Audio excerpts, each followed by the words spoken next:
pale as the wall. I was already grabbing my keys before she finished. My name's Miles Harper. I'm 33. I manage a little indie bookstore in Ballard, Seattle. Jenna's my wife. She's 31, runs her own flower business 2 blocks from mine. We live above a bakery in a 3rd-floor walk-up. And until that morning, I thought the worst thing I'd be dealing with was printer ink and late deliveries. Jenna tried to wave me off when I pulled up. "Just stood up too fast," she mumbled, sitting on an overturned flower bucket, dirt on her knees. But her skin was gray and cold, and there were weird, blotchy bruises on her arms that looked like someone had taken a watercolor brush to her skin and smudged it halfway through. She didn't argue when I said, "We're going in." Before we start, let me know in the comments where you're listening from, which city, which country. I'd love to see how far this story travels. Okay, here's the story. At UW Medical Center, they took one look in triage and paged someone, then someone else. I didn't even get to fill out her full name before they were pushing her into a room and telling me to wait. By afternoon, I was in a hallway with a hematologist named Dr. Patel, who talked like he didn't know how to sugarcoat anything. "Severe aplastic anemia," he said. "Her bone marrow's failing. No production of red cells, white cells, platelets. Her immune system is basically shutting down." I heard the words, but they didn't stick. What did stick were the beeping monitors, the way her hand looked too small under the IV tape, the bruises I'd ignored for weeks thinking maybe she was just clumsy from lifting buckets. Looking back, I should have caught it when she started getting winded climbing our stairs. 3 flights, and she'd stop halfway, clutching the rail like a grandma.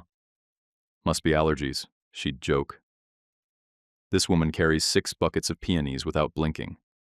But stairs? Dr. Patel said transplant. That's what it would take. Preferably a sibling. Jenna's adopted. No known biological relatives, no siblings. Her adoptive parents live in Spokane. Decent people. Kept a shoebox with her baby picture and a sealed file that never got opened. I called them. Lorraine and Gerald. They made it to Seattle in 4 hours flat and walked into the ICU like they owned the place. Lorraine barely looked at Jenna before saying, "Miles, we need to explore private options, like UW was a sketchy pop-up tent in a parking lot." The nights started blending. That ICU hum, the smell of antiseptic and bleach, the sound of heels on polished floors. I texted Marlena, the bookstore owner, told her I'd be out for a while. Didn't say how long, didn't know. I started sleeping in a hospital chair with my head against Jenna's blanket, while she tried to act like she wasn't scared. One of the transplant coordinators gave me a pamphlet with a chart that was supposed to be a timeline, but it looked more like a warning. "It could take months," she said. "Sometimes longer." There was no guarantee of anything. I stepped into the atrium for air and watched a ferry glide past the giant windows like nothing in the world was breaking. A kid next to me asked his dad about pancakes. I stood there with my fingers laced so tight the bones hurt. That night, Jenna looked at me with dry eyes and said, "You'll run the shop and water the ranunculus, right?" I told her yeah, even though I could barely water myself at that point. I pressed my hand over the tape on her IV and said we'd figure it out. Because that's what you say, even when you're lying. By the 3rd day, they drew another round of blood, this time for a confirmatory HLA typing in case I'd somehow matched by miracle or mistake. No such luck. I asked the nurse twice just to be sure, and both times she shook her head with the kind of politeness that feels like a door closing. Jenna needed more platelets. Again. Her fever wouldn't quit, hovering around 101 all morning, then jumping to 102.8 like it was trying to win something. Dr. Patel brought in another specialist, Dr. Caldwell, from infectious disease. He flipped through her chart like it owed him something and said, "We've got a narrow window here. If the fever's infection-related and doesn't break, transplant options will start closing. We're talking days, not weeks." Then he tapped the folder like maybe it would cough up a donor if he hit it hard enough. After he left, I stood by the window pretending I was reading the parking signs outside. Behind me, Jenna was quiet. Like always when she's in pain. That woman has 2 modes, sarcasm and silence. and silence meant it was bad. Lorraine cornered me in the hallway 10 minutes later with her arms crossed and a new idea ready to go. There's a clinic in Bellevue, private concierge oncology. They do transplants, high success rates, tailored care. I think we should move her there. Bone marrow doesn't care about concierge, Lorraine. Her lips pulled into a tight line like I'd just insulted her church. I'm trying to explore options. She's already at one of the best hospitals in the country. This isn't a hotel reservation. She's my daughter. She's my wife. She didn't say anything else, just turned and walked toward the elevators, her heels sharp on the floor like punctuation marks. I didn't follow. Around noon, I ran to the store to sort out payroll. I hadn't been in for more than 15 minutes since Jenna collapsed. The front window still had her sign up for the fall bouquet pre-orders. Half the vases were empty, and the staff picks I'd organized were already in disarray. A certified letter was shoved under the door with my name on it. Our landlord was jacking up rent by 18% and flipping us to month in January. Redevelopment planned, the letter said. I sat on the packing stool by the counter and stared at the ceiling like it might blink first. If I opened my mouth, I was going to scream. One of our regulars, Owen, came in with a coffee and clocked me instantly. He's this tall, wiry kid with more tattoos than sense. 27 maybe, but solid. He looked at me, handed over a granola bar, and said, "I'll handle the volunteers today. You go back." I didn't argue. I pocketed the bar and walked out. Back at the hospital, Jenna was burning up again. I wiped her forehead with the same damp cloth I'd used 3 times already and tried to keep things light. "There was a guy at the store last week," I said. Insisted his dog needed a library card. Wanted to know what section had books about poodles solving crimes. She didn't laugh out loud, but her eyes twitched a little. That's all I got. A flicker. No smile. They added her to the urgent donor search list. It felt like yelling into a canyon and waiting for your echo to bring back a bone marrow match. The transplant team made me sign more forms. Consents, releases, emergency plans. I stared at the little lines where you're supposed to put your initials, like maybe the answer was hidden in there somewhere if I looked hard enough. That evening, Lorraine showed up again, this time with a tote bag, like she was moving into Jenna's hospital room permanently. She unpacked snacks, tea, a tablet loaded with movies, and then laid a brochure down on Jenna's tray table. High gloss, full color, pictures of leafy courtyards and smiling nurses offering fruit-infused water like it was the damn 4 seasons of cancer care. Jenna looked at her and said, barely above a whisper, "Mom, stop." Lorraine didn't. She just adjusted the brochure like the angle made it more convincing. I didn't fight her anymore. I just walked over and moved the brochure off the tray. Later, I checked our joint account. Between parking, hospital meals, gas, meds, and co-pays, the number in the corner of my banking app looked like it was trying to shrink itself out of view. I opened Jenna's subscription list for the Peony Club. 38 clients, some prepaid for 3 months. I emailed all of them with refunds and apologies and promises I wasn't sure I'd be able to keep. By the 6th message, the words started blending together. By the 10th, my eyes went static. The nurse came in to change out another bag of red cells. I watched her hands move. Steady, practiced, calm, while the bag dripped into my wife's veins. Outside the window, the sky was going purple over the sound. Inside, I felt like I was stuck in a room with no clocks and a fire somewhere behind the walls. If someone had walked in just then and said, "We found her long-lost sibling," I would have handed over the store, my truck, and every signed first edition we had. I would have traded the walls, the roof, the cash drawer, all of it. I didn't care. If there was a lever somewhere in the world that could bring Jenna a real match, I would have yanked it so hard I'd rip the floor up with it. But there was no lever, just the beep of monitors, the hum of machines, and the wait of another day that didn't bring good news. I ducked out to the loading dock on day 6, not to cry, not to scream, just to breathe. I'd been living on hospital coffee.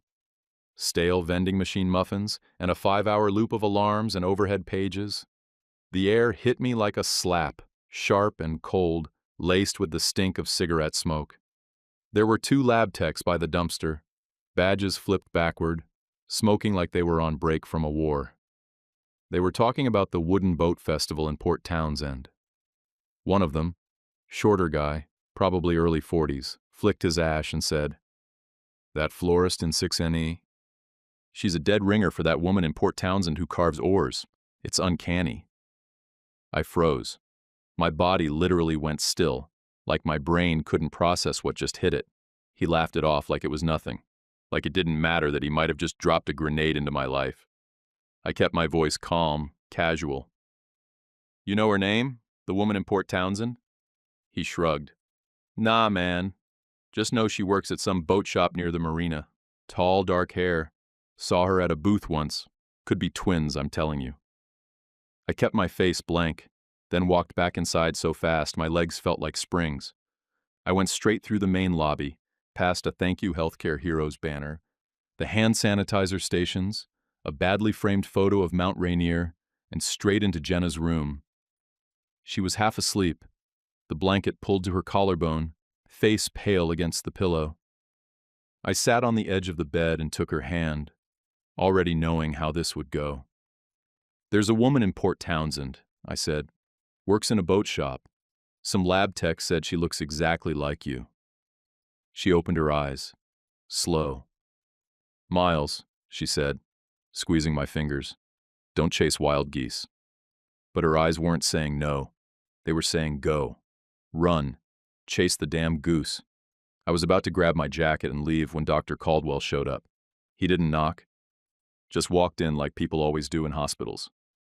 "Her fever's up again," he said, flipping through the chart. "We need directed platelets today. Any healthy donor. We don't wait." Lorraine stood up immediately.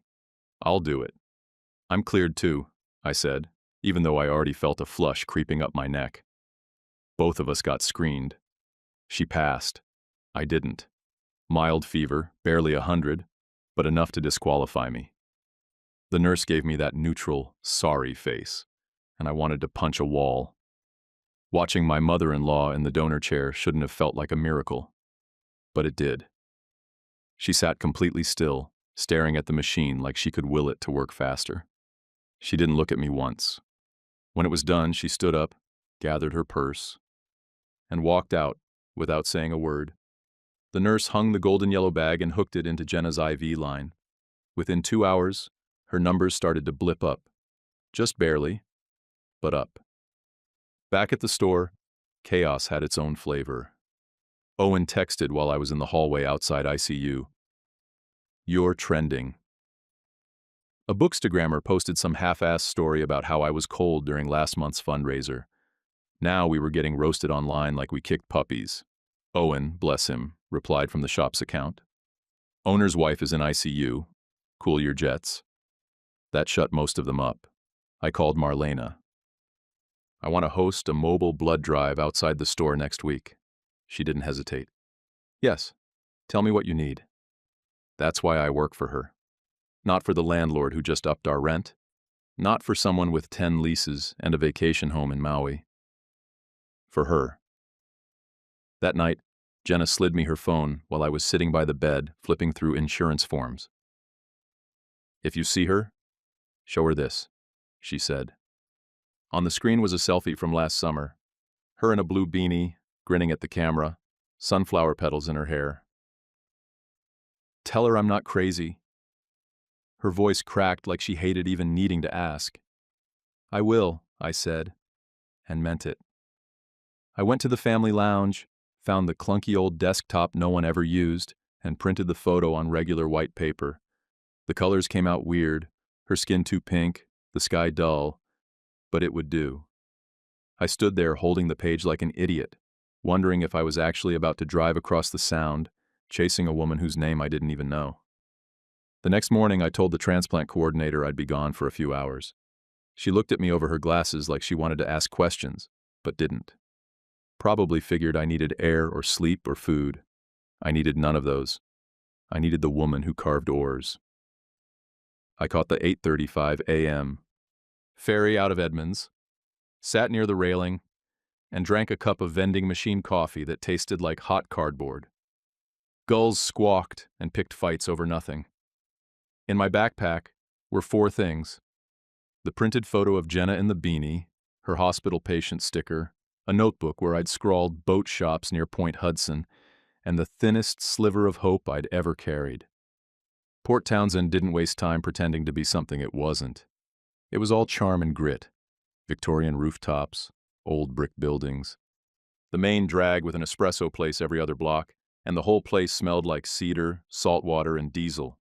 I asked a guy at a bakery if he knew where I could find someone who carves oars. He looked up from his phone with jam on his chin and said, "Try Salish cedar and canvas. Ask for Shelby." I didn't even finish my muffin. The shop was tucked near the marina, half showroom, half wood shop. Boats in pieces lined the walls like puzzles waiting to be solved. It smelled like varnish and sawdust and sea air. A woman was planing a spar, long arms, strong shoulders, hair tied in a quick knot that didn't care if it held or not. She looked up when I stepped in. And I swear, for a second, I forgot to breathe. Same eyes, same jawline. Older, maybe by 5 or 6 years, but it was there. "Can I help you?" she asked, wiping her hands on her jeans. I pulled the folded photo from my jacket and held it out. "My wife's in the hospital. Some guys at the hospital said you look like her. I know this sounds insane, but I had to come." She didn't grab it right away, just stared at it like it might burn. Then she set the hand plane down, walked around the workbench, and took the photo with both hands. "I get told I have that face," she said. Then her voice dropped lower. "My mom told me once she had a baby when she was young. Signed papers. The baby got placed with a family in Seattle. I never knew her name." "Jenna," I said. The whole room went still. I thought maybe she'd hug me or at least sit down. Instead, she took a step back like I'd stuck a needle in her. "I don't know you," she said, sharp but not mean. "I'm not saying yes to anything. You can't just walk in here with a picture and ask." "I know," I cut in. "I know how it sounds. But she's in ICU with severe aplastic anemia, her marrow shut down, no match on the registry, no siblings, no time, directed platelets bought us a few days. That's it." Shelby bit the inside of her cheek and glanced over at the open garage door, like maybe if she looked hard enough, she could disappear into the harbor. "Blood is one thing," she said finally. "Marrow is something else." I didn't have a counter for that. She was right.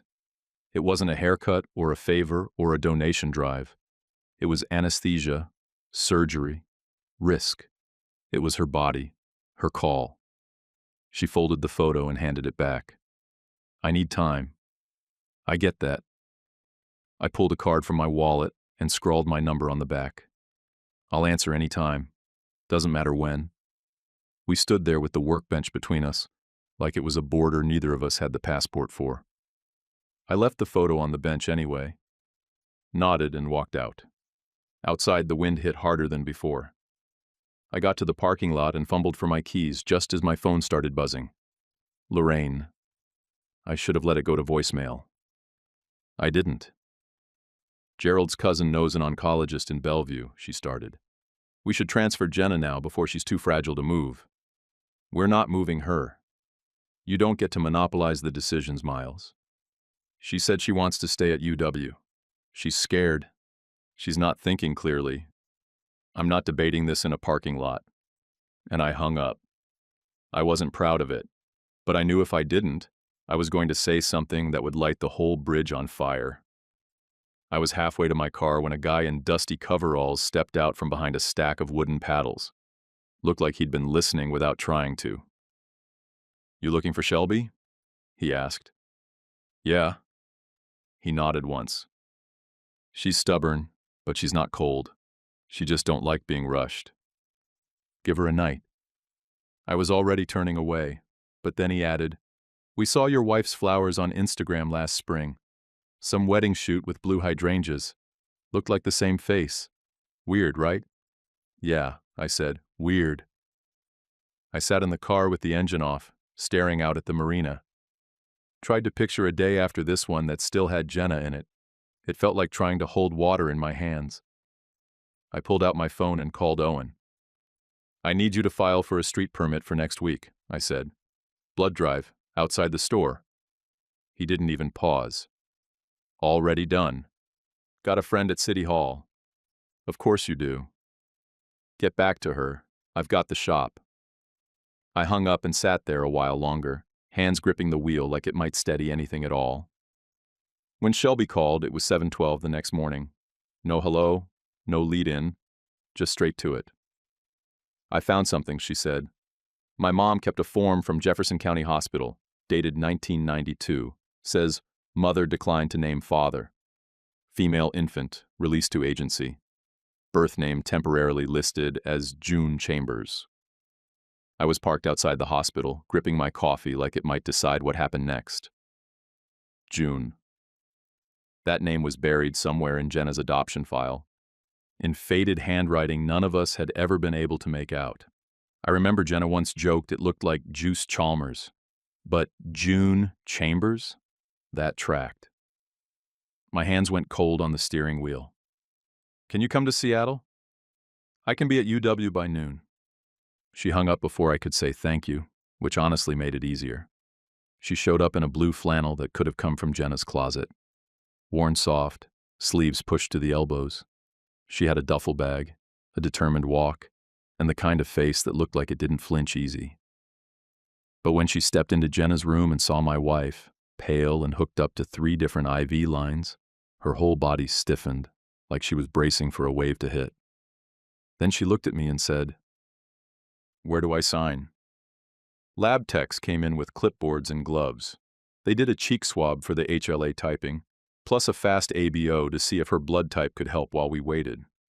Dr. Patel asked gently if she'd consider giving platelets in the meantime to buy Jenna more time. Shelby just nodded. "I'll do both." No hesitation, not for effect. It was a decision already made. Lorraine showed up halfway through like a storm front rolling in.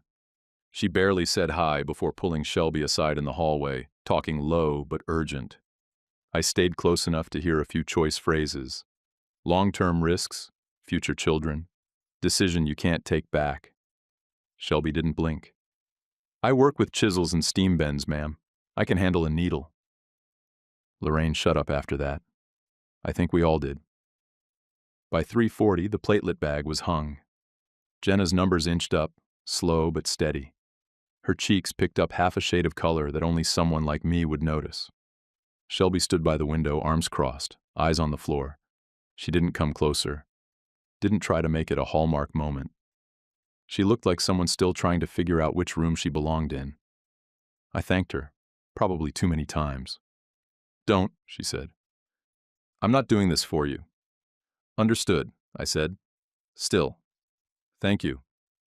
Later, we ended up in the family lounge eating vending machine pretzels like it was dinner. Shelby leaned back in the plastic chair and said, "My stepdad, Walt, does ferry maintenance. Last spring he saw a florist at a wedding in Port Townsend. Said she looked exactly like me. I thought he was full of it." "You're saying we owe all of this to an Instagram photo and a dad with good eyesight?" "Pretty much." She texted her mom, said she needed to talk. About 20 minutes later, her phone rang. She put it on speaker, and I swear the first thing we heard was someone crying. Darla's voice was soft, scared and cracked in places. I signed the refusal at 20. I was alone. My parents didn't even know I was pregnant until the day I gave birth. I told the nurse I didn't want to name the father because I didn't know what the hell I was doing. I asked if I could leave a letter. I don't know if they let me. My chest hurt in a weird, unfamiliar place. Not pity, not anger. Just the ache of hearing someone say sorry for a wound they couldn't see, couldn't fix. "You don't have to explain," Shelby said, staring at the ceiling. "I get it. I do." Darla exhaled like she'd been holding her breath for 30 years. Later, in the consult room, we laid it out for Dr. Patel and the transplant coordinator. The records were unofficial. The name never legally tied to Jenna, but the birth year, the hospital, the mother's refusal to name a father. It all matched. So did the face. And the blood. Half-sisters, I said. Same mother. Different dads. Dr. Patel nodded. We'll wait on the HLA confirmation, but if this lines up, it's the best lead we've had. I walked Shelby down to the parking garage. We didn't say much. The air smelled like rain on concrete, and the fluorescence made everything look 2 shades paler. She stopped by her car, popped the trunk, and pulled out a water bottle and a hoodie. If the match is real, she said, I'm doing it. All the way. You don't have to. I said I'm doing it. She looked at me dead on. You're not the only one who wants her to live. I just thanked her again, probably for the 10th time. She rolled her eyes but didn't tell me to shut up. Back upstairs, Jenna was asleep with one hand over her stomach like she always does when she's resting deep. Her other hand was taped up from the latest IV poke. The platelet bag was almost empty. I sat beside her and listened to the monitors humming their usual rhythm. For the first time in days, I didn't feel like I was just waiting for the bottom to fall out again. We didn't have a guarantee, not yet. But we had a shot. Waiting for the HLA typing felt like standing on a frozen lake and daring it to crack. Every hour stretched long and thin, and I couldn't sit still. So I drove back out to Port Townsend and parked across from the county courthouse with the kind of grim focus I usually reserve for taxes and car repairs. Inside, I paid $36 to the clerk at Vital Records for a record search. She didn't even flinch when I said the year. I guess 1992's not so ancient in their system. She clicked around, looked up, and said, We have a relinquishment of parental rights filed from Jefferson County Hospital that year. Infant female, but sealed. I can confirm it's archived, not disclose anything else. It didn't matter. That was enough. One more piece clicking into place. Back in the car, I opened Shelby's text again. The photo of her mom's form. Black and white scan, slightly crooked, with the box checked, mother declined to name father, and another line that read, infant transferred to agency care upon discharge. Underneath that, in a different pen, someone had scribbled, no hold. Shelby had texted along with it. I know that handwriting. It's my mom's. Reading that form hurt in a way that wasn't mine. Exactly, but landed anyway. I imagined Jenna as a baby, swaddled, nameless, passed from one set of hands to another like a forgotten envelope, and someone scared and 20 years old, signing a line and hoping that would be enough. When I got back to the hospital, Lorraine was waiting outside Jenna's room. Not alone. She had a man with her in a navy suit and a fake concerned face. This is Trent, she said, like we were at brunch. We need to revisit Jenna's medical power of attorney. I stared at the folder he was holding and said, No, we don't. She signed it back in spring, Trent offered. It's a living document. Things change. She named me. It's not up for revisiting. He gave me that tight, professional smile lawyers get when they're trying to be polite before going in for the kill. We just want what's best for her, Miles. Then get out of the way. No joke, they tried to slide the new forms onto the tray table during a dressing change. While the nurse had her gloves on and Jenna was half awake, trying to swallow a cup of pills. I stepped in front of the table and said, You need to leave. The nurse backed me up without blinking.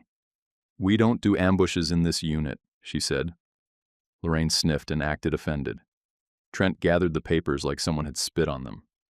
Later that night, when the room was quiet, I sat by Jenna and showed her the scan of the refusal form. She looked at it for a long time, didn't say a word. Then finally, tears started to slip down her cheeks. Hey, I said, we don't have to.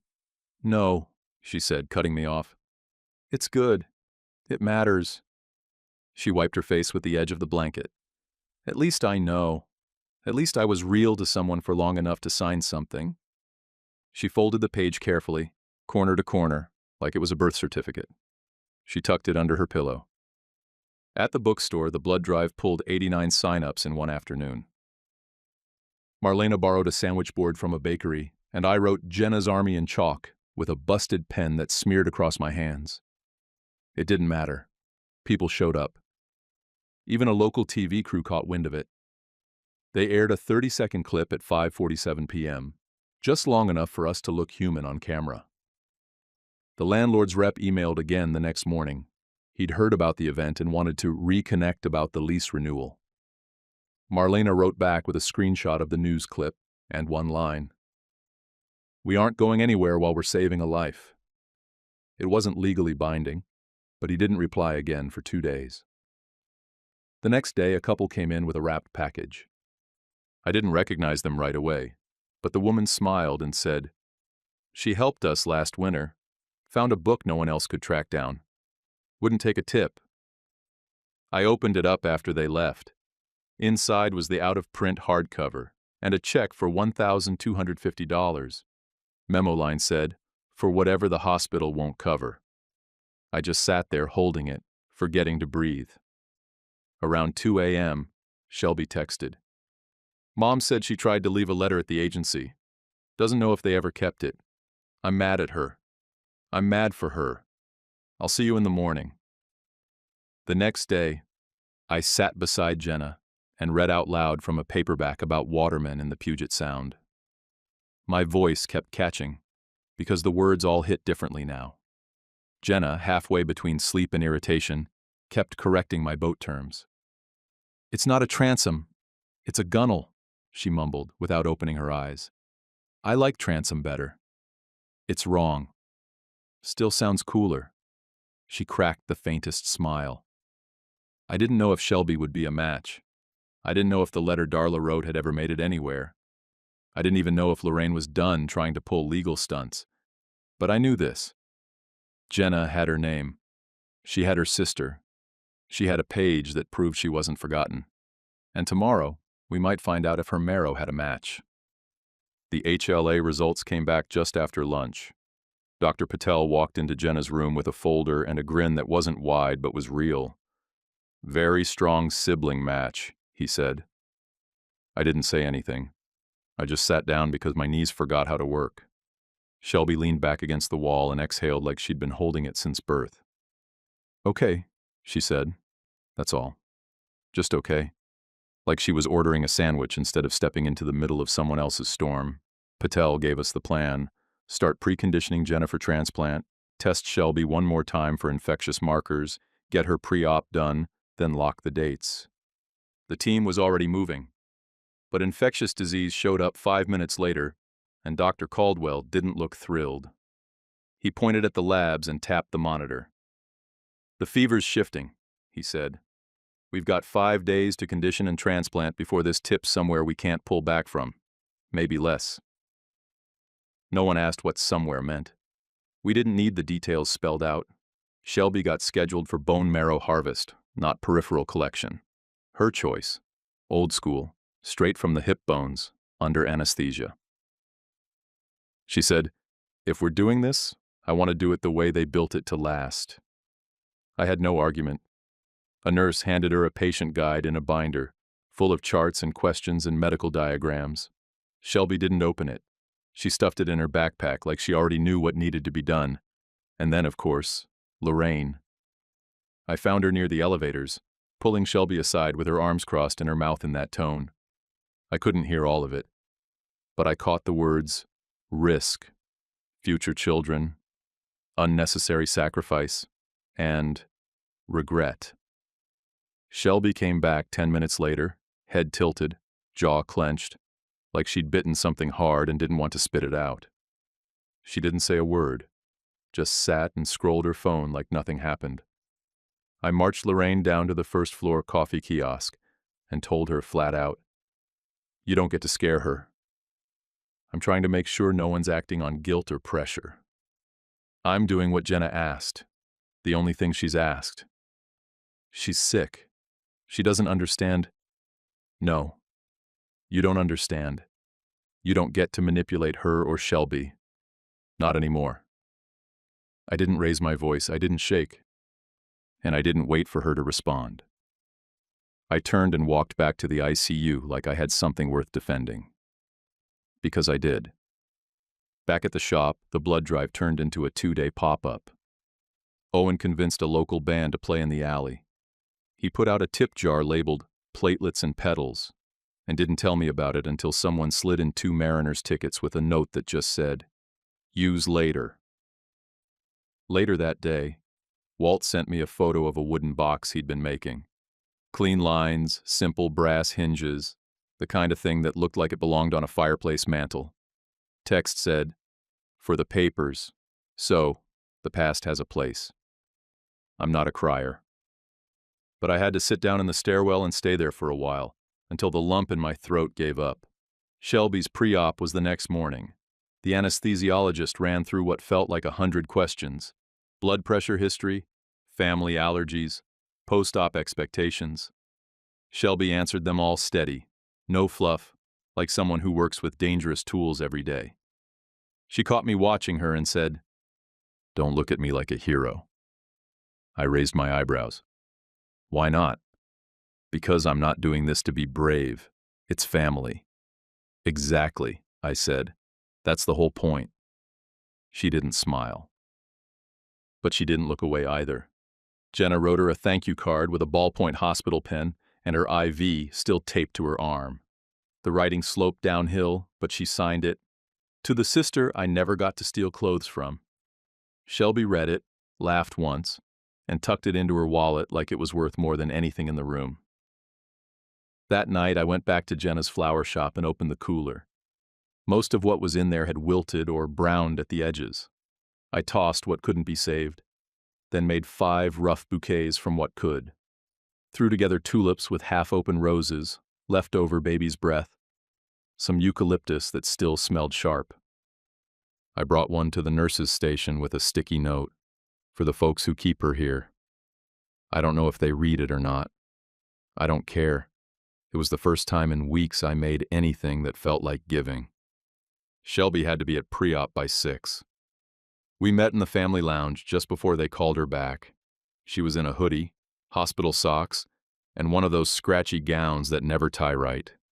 She looked tired but focused, like someone stepping into a job she didn't ask for but was still going to finish. I walked her to the surgery doors. "You've got this," I said. She gave me a sideways look. Obviously. That was it. No big speech, no hand-holding.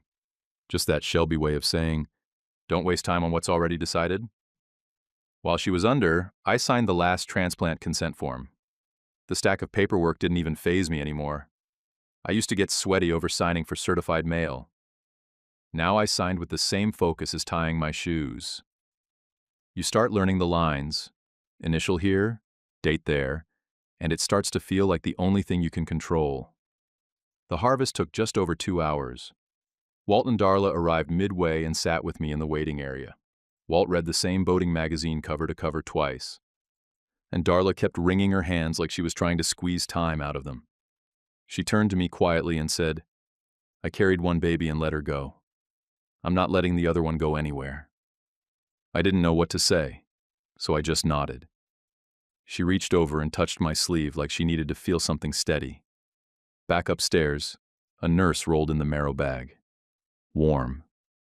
Red. Alive. I didn't expect to get choked up over a sack of blood and cells, but standing there I felt like someone had just dropped a heart in the room and said, "Here. Try again." Dr. Patel checked Jenna's vitals and looked at me. "Let's do it." He didn't say it dramatically. He just meant it. They hooked the bag to her IV line, started the drip. There was no music, no speeches, no ceremony, just a quiet rhythm of machines and medicine. Jenna slept through most of it. She looked the way she always did when she was bone-tired, arm over her stomach, mouth barely open, like she was dreaming her way out of the room. I watched her monitor like it might spell out the future. Numbers rose and fell, tiny green hills on black screens. I don't pretend to know what half of them mean. But when one line dipped, a nurse adjusted the rate and nodded like it was fine. 30 minutes in, Jenna flushed deep red and started to shiver. Her breath hitched. The machines beeped fast, and then faster. Staff moved in, calm but quick, pushing meds, lowering the drip. I backed into the corner with my hands on my head like I was under arrest. Dr. Caldwell came in and said, "Common reaction," which is code for, "Don't panic, but also don't look away." They stabilized her within 10 minutes. I started breathing again somewhere around minute 8. About an hour after it started, Shelby rolled in, pale and slouched in a wheelchair with a blanket over her lap and a cup of ice chips in her hand. Her hair was messy and her eyelids drooped, but she still managed to smirk. "I brought my good marrow," she said. Jenna stirred, cracked one eye, and reached out just enough to brush her fingers against Shelby's hand. "Keep some for you." They almost laughed. Almost. I stepped into the hallway and checked my phone. The store had posted a photo of the marrow bag. No names, no faces, just the bag hanging on the stand with sunlight behind it. Owen captioned it, "This is what love looks like." The comments were flooded. People offering to donate blood, send food, cover shifts. Even a guy from Bainbridge who messaged asking if we needed ferry vouchers for follow-ups. Strangers were offering things I didn't even think to ask for. Lorraine came into the room late in the afternoon. She didn't bring papers or questions or brochures, just sat in the chair near Jenna's bed and watched the machines like she finally understood they weren't for show. When Jenna stirred and asked for water, Lorraine stood up and held the straw steady while she drank. I looked away. Let them have that moment. By midnight, the room was quiet except for a distant monitor in someone else's room down the hall. I leaned against the bed rail, forehead resting on the cool metal. My phone buzzed. Text from Shelby, "Still here." I stared at it for a second and replied, "Same," and that was enough. Day plus 7, then 12, then 18. I started learning the transplant calendar like it was a second language, one that counted forward, not by weeks or weekends, but by cells and neutrophils. Jenna's numbers climbed like an old elevator, slow, jittery, but still going up. Every morning, Dr. Patel smiled a little more. Not wide grins, not backslaps, just a shift at the corners of his mouth like he was starting to believe we might actually pull this off. Jenna's hair came out in clumps around day 11. She looked in the mirror, shrugged, and held out her hand for my mariner's cap. "It's better than looking like a dandelion that got mugged," she said. She was right. It did look better on her. We took a stupid selfie right there in the hospital room. She flashed a peace sign. I looked like I hadn't slept in a year. We sent it to Shelby with 3 crown emojis. A few days later, I saw Lorraine and Shelby standing in the hallway outside Jenna's room. Lorraine's arms were crossed, and her mouth was tight, but she didn't look ready to fight. When I passed by, I caught the tail end of it. I was scared. I got loud. That was it. No dramatic apology, no tears. Shelby nodded. "Me too." And just like that, it was done. Not fixed, but finished. Back at the bookstore, things started turning too. The neighborhood paper ran a front-page story. Title in bold across the top, "Books, Blooms, and Blood Drives. Ballard fights for one of its own." That same afternoon, our landlord's rep emailed, offering a revised lease. 3 years, fair rate. If we'd stop making him look like a villain. Marlena sent back, "We'll consider it," and nothing else. I started going home every 3rd night. The bed felt too big without Jenna. I watered the last few anemones she hadn't had time to cut and found 2 sealed envelopes in her kitchen junk drawer, both from old wedding clients. One thanked her for saving a disaster ceremony with 10 minutes and a glue gun. The other just said, "You made our day not just beautiful, but better." She never mentioned either. Classic Jenna. After discharge, we moved into the bubble. That's what they call it. Post-transplant immunosuppression protocol. Masks inside the house, gloves for food, bleach for everything. I went overboard and fogged the couch with Lysol until she threatened to throw it out the window. "It smells like a YMCA pool in here," she said, cracking the window. "You need to chill." Shelby drove down twice a week like clockwork, usually with a mason jar of bone broth and cookies that tasted like walnut and regret. She never stayed long, but she always fixed something. Cabinet hinges, a squeaky drawer, the towel rack in the bathroom. Said she couldn't sit still. Walt came once with her and ended up sanding our dining chairs in the driveway. Darla brought jam and left before anyone had to find something polite to say. One morning, a thin envelope showed up from the adoption agency. Inside were the only copies they were allowed to release. One was the standard form, Darla's refusal, already familiar from Shelby's photo. The other was a photocopy of a letter. "To who you are now," it began. "This was never about you not being wanted. It was about me being broken." Jenna read it once, then again, then folded it in half with hands that didn't shake anymore. "This is my whole beginning," she said. On 2 pages. We framed the refusal form and the letter side by side. Not because she wanted to stare at the past, but because it helped her remember she wasn't made from nothing. She taped a picture of her and Shelby underneath it, both of them holding tools, Jenna with clippers, Shelby with a chisel. "Looks like an ad for a very confused Etsy shop," she joked. I filed the renewal paperwork for the bookstore, added a new line to our business description. Community events in partnership with UW Blood Center. We booked 3 before spring even showed up on the calendar. Owen promised live music and aggressively bad coffee. I said, "That's the only kind people remember." 6 months later, we drove back to Port Townsend on a Saturday that didn't smell like bleach. No masks, no monitors, no charts taped to walls, just salt in the air and a sky so clear it made you suspicious. Jenna wore a scarf over the fuzz her hair had grown back. Shelby smelled like sawdust and engine oil. I wore the kind of quiet you only get after surviving something you weren't sure you could. Walt set up a little grill behind the shop. Old propane tank, half-rusted grate. The burgers stuck and the buns were a little stale, but it didn't matter. Darla brought potato salad with too much mustard, exactly like every mom in every backyard, and nobody complained. Lorraine and Gerald showed up with a plastic fruit tray and no pamphlets, no lectures, no sideways glances. Bellevue didn't come up once. We walked down by the marina while the burgers cooked.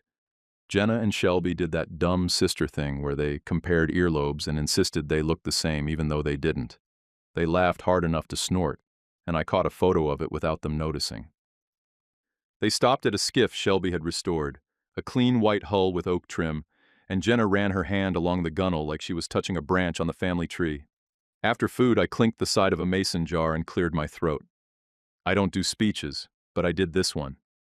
"For the notes, for the blood, for the marrow," I said. "For showing up when we were drowning." People raised soda cans and plastic cups like they already knew the words. Nobody clapped. They didn't need to. My revenge, if you want to call it that, came slow. I made a donor wall at Page and Harbor, names handwritten on paper leaves that hung above the register. Customers asked about it. Some added their names. At the very top was one that just said, "Shelby, Sister," in clean black ink. No one else got a title. They didn't need it. The wall said everything. The landlord came by the shop last month, called it a drop-in to discuss synergies.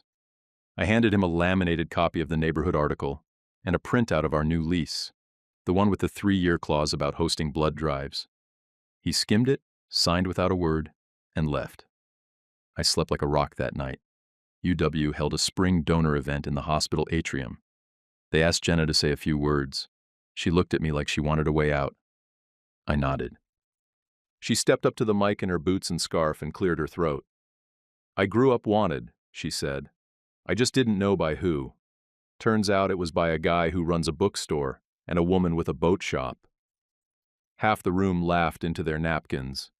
Shelby was off to the side, arms folded, trying not to grin. Afterward, Lorraine hugged Shelby. Not a quick tap. A real hug.